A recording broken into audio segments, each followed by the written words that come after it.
Hello guys, welcome to Telugu cinema ముచ్చట్లు. Wild wild Punjab, ప్యార్ కా పంచనామా, సోనుకే టీటుకి Sweety, రీసెంట్గా తూ జూటీ మైమకర్ లాంటి సినిమాలు తీసిన లవ్ రంజన్ ఈ వైల్డ్ వైల్డ్ పంజాబ్ స్టోరీ రాసి ప్రొడ్యూస్ చేశాడు. ఈ సినిమా ఈరోజు నెట్ఫ్లిక్స్లో స్ట్రీమింగ్కి వచ్చేసింది అండ్ తెలుగు ఆడియోలో కూడా ఉంది. సో ఇంకా లేట్ చేయకుండా ఈ మూవీ ఎలా ఉంది అనేది ఈ వీడియోలో చూద్దాం.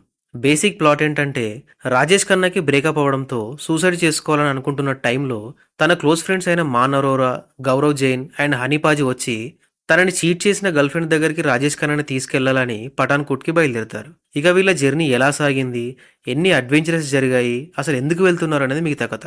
ఒక నలుగురు ఫ్రెండ్స్ లైఫ్లో ఎదవేశాలన్నీ వేస్తూ చిల్లవుతూ ఉండడం, ఒక సడన్ ట్రిప్ వేయడం. ఆ ట్రిప్ కాస్త అడ్వెంచరస్ ట్రిప్ అయితే మంచి బడ్డీ కామెడీ సినిమా ఏది వైల్డ్ వైల్డ్ పంజాబ్. అయితే 4 క్యారెక్టర్స్కి ప్రాపర్ ఇంట్రడక్షన్ జరిగి పఠాన్కోట్కి వెళ్ళాలని డిసైడ్ అవ్వడం, జర్నీలో క్రేజీ ఇన్సిడెంట్స్ జరగడంతో స్టార్టింగ్ ఒక 30 మినిట్స్ బాగుంటుంది. మంచి కామెడీ సినిమా, సరదాగా నవ్వుకోవచ్చు అని అనుకుంటాం. కానీ ఎంత బాగా స్టార్ట్ అయిందో ముందుకు వెళ్తున్న కొద్దీ కామెడీ తగ్గిపోయి ఇది బడ్డీ సినిమా కాదులే అనిపిస్తుంది. యాక్చువల్గా కామెడీ వర్కౌట్ అయితే చాలు, స్టోరీ గురించి ఎవ్వరూ పట్టించుకోరు. మేకర్స్ ఇంటెన్షన్ కూడా అదేనేమో, స్టోరీ గురించి పెద్దగా పట్టించుకోకుండా జస్ట్ వాళ్ళ జర్నీలో ఎదురయ్యే సిచ్యువేషన్స్తో కామెడీ జనరేట్ అవుతుంది అనుకున్నారేమో. బట్ అక్కడక్కడ కామెడీ వర్కౌట్ అయింది తప్ప ఓవరాల్గా అయితే వర్కౌట్ అవ్వలేదు. అయితే జర్నీలో ఇంకా క్రేజీ ఇన్సిడెంట్స్ పెట్టి సిచ్యువేషనల్ కామెడీ జనరేట్ అయ్యేలా చేసుంటే బాగుండేది. అండ్ కొన్ని సీన్స్ చూస్తుంటే కొంచెం ఓవర్గా లేదు, ఇలా కూడా చేస్తారా అని అనిపిస్తుంది. అయితే వైల్డ్ వైల్డ్ పంజాబ్ అని టైటిల్ పెట్టడంతో కొంచెం వైల్డ్గా క్రేజీగా ఉండాలని అలా పెట్టారేమో కానీ ఆ సీన్స్ వల్ల కామెడీ అయితే జనరేట్ అవ్వలేదు. 1 అవర్ 50 మినిట్స్ డ్యూరేషన్ ఉన్న ఈ సినిమాలో అక్కడక్కడ అడల్ట్ కంటెంట్ ఉంటుంది. సో ఫ్యామిలీతో చూడకపోవడం బెటర్. ఇక యాక్టింగ్ విషయానికి వస్తే మాన్ అరోరాగా సన్నీ సింగ్ జస్ట్ ఓకే. లుక్లో వేరియేషన్ చూపించాడు కానీ యాక్టింగ్తో ఇంప్రెస్ చేయలేకపోయాడు.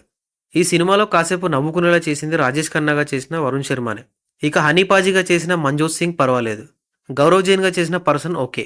ఇక రాజేష్ శర్మ పత్రలేఖలకి లిమిటెడ్ స్క్రీన్ టైం ఉంది అండ్ ఉన్నంతలో వాళ్ళు బాగానే చేశారు. ఇక మిగతా actor just okay.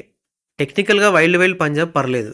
Love Ranjan సినిమాలు ఎలా అయితే కలర్ఫుల్గా ఉంటాయో ఈ సినిమా కూడా అలానే ఉంది. మ్యూజిక్ కూడా రెగ్యులర్గా పంజాబ్ బ్యాక్డ్రాప్ మూవీస్కి ఎలా ఉంటుందో అలానే ఉంది తప్ప కొత్తగా అయితే లేదు. ఇక లవ్ రంజన్ రాసిన స్టోరీ రొటీన్ స్టోరీ అండ్ అంతే రొటీన్గా ప్రజెంట్ చేశాడు డైరెక్టర్ సిమర్ప్రీత్ సింగ్. ఓవరాల్గా wild wild Punjab average comedy drama, అక్కడక్కడ నవ్వుకోవడానికి ఒకసారి చూడొచ్చు. That's it guys. ఒకవేళ మీరు ఈ మూవీ చూస్తుంటే మీ ఒపీనియన్స్ని కమెంట్స్లో మెన్షన్ చేయండి. అండ్ ఈ వీడియోని ఒక లైక్ కొట్టి మా ఛానల్కి సబ్స్క్రైబ్ చేసుకోవడం మాత్రం మర్చిపోకండి. Thank you for watching this video.